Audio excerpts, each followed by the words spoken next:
Hi guys, this is Alex again and Kevin from the Growing Younger team. Now today we're going to talk to you about gardening, okay?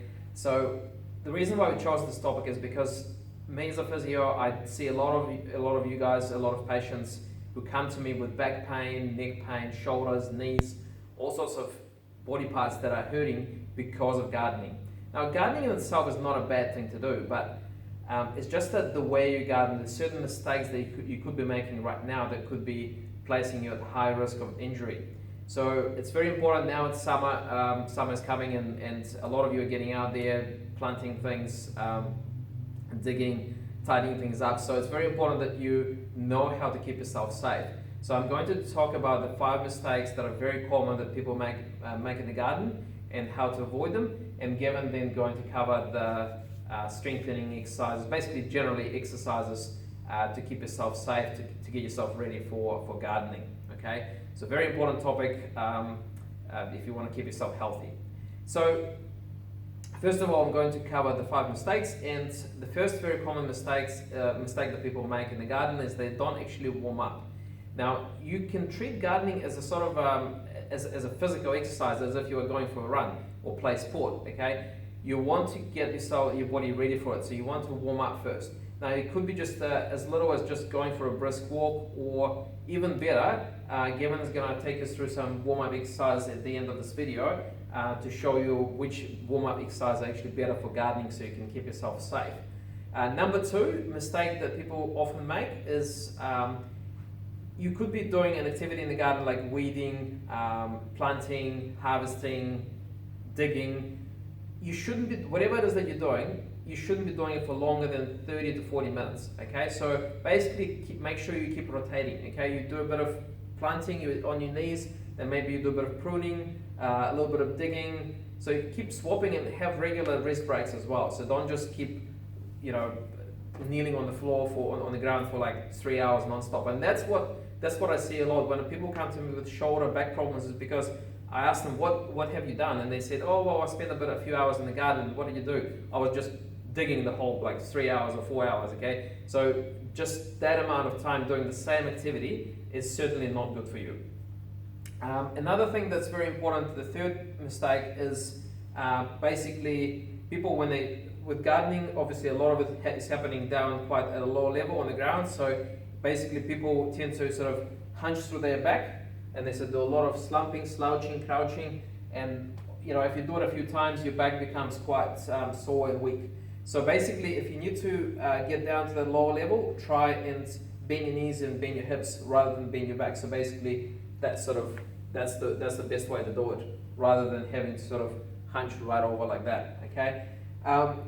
Mistake number 4, digging. Okay. A lot of you guys, when you hold a spade, you sort of like you're forcing it through with your back. Okay, so that again, if you do it over a period of time, your back becomes quite strained, and so you end up with back pain. Okay, so try and use your foot and your leg to actually apply a bit of pressure on the spade. If you need to kind of get it into the soil, that takes a lot of pressure off your mid back and sort of your midsection in your back.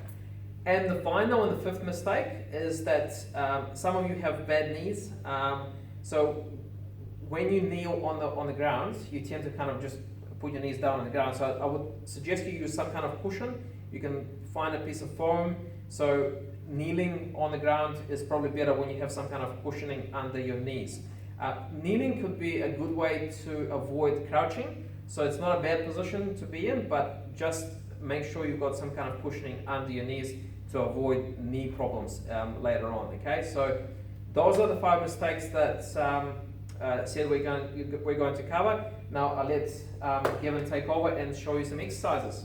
Cool, so if you're talking about the injuries Alex has just spoken about, okay, we work up from the top. So they're called dynamic stretches, and a lot of people, when they think of stretching, is just there and holding and yanking and pulling across. When in actual fact, if you're going to be mobile, doing things in the garden and whatever else, you need to mobilize the joint and warm up dynamically, and it just means moving the shoulder through the range of movement. It could just be 10 arm circles forward, 10 back, and then do smaller ones as well, because our shoulder works in all kinds of different ranges of movement. So do big ones and then do small ones. And what you're going to find is a bit of a burn going on in the shoulder. That's probably a good thing. It just means the muscles are working. They're starting to get ready to be active in the garden.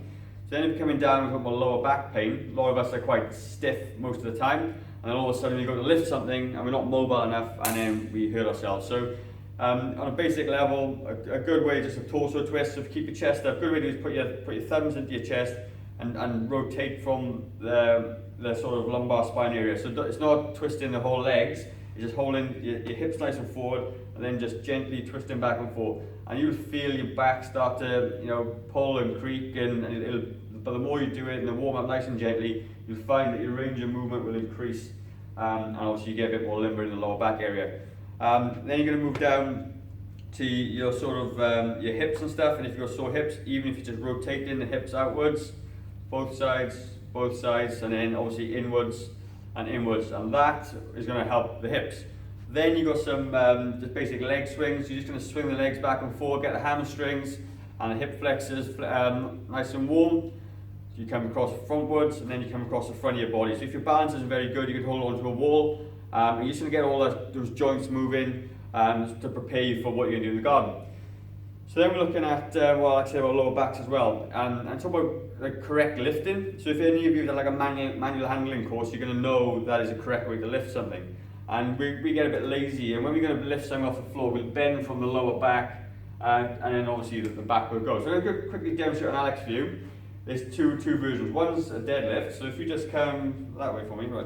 So with Alex, you've got a big hinge in your hip right there. So what I want Alex to do is pop his hips back and keep his legs just nice and soft. So bring your hips back, and you keep his upper back nice and straight. You put arms together. So if you're gonna lower or bend anything down, he's gonna bend from his hip. So as he comes down this way, he's letting the hamstrings, keeping these straighter for me, just bend the hips back, cool. So he's putting all the tension in his hamstrings and his glutes, and not his lower back so much. So if Alex was just to flex from the back and the spine, obviously this arching sort of rolls over, and that's really bad for your back as well.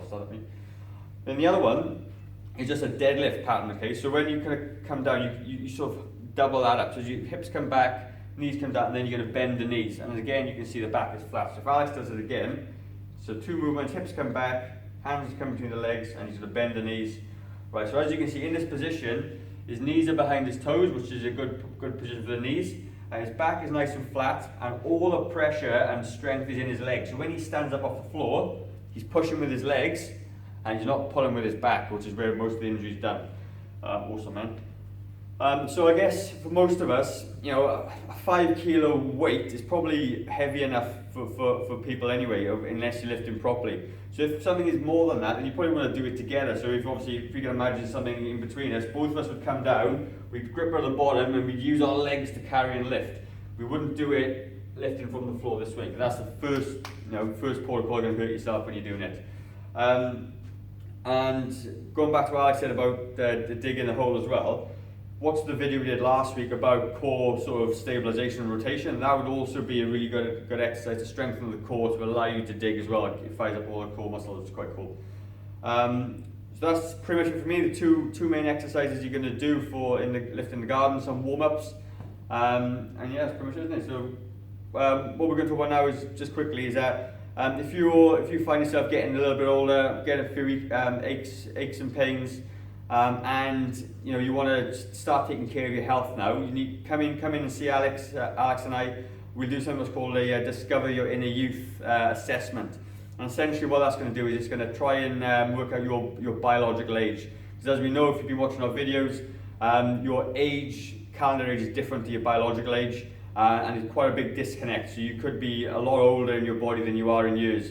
And obviously we need to try and reverse that a little bit. Come in, Alex does some really cool tests on you. It takes about 40 minutes. I'm going to get a really good understanding of where you are in terms of health and age in your body. And obviously if we can help you then with a good training program under the guidance of Alex, obviously the physiotherapist and me, a personal trainer, to give you the best program you can possibly get and you know, get you on the right track. So there's going to be a link down below to click on for that free assessment, and yeah, we look forward to seeing you guys. So yeah, take care, and we'll... Discovery session is absolutely free as well. Yeah, that's right, it's free. It's no obligation, it's completely free for you, free of charge, so there's nothing to risk really. So yeah, awesome. Right, cheers guys, we'll catch you next time. Alright, take care.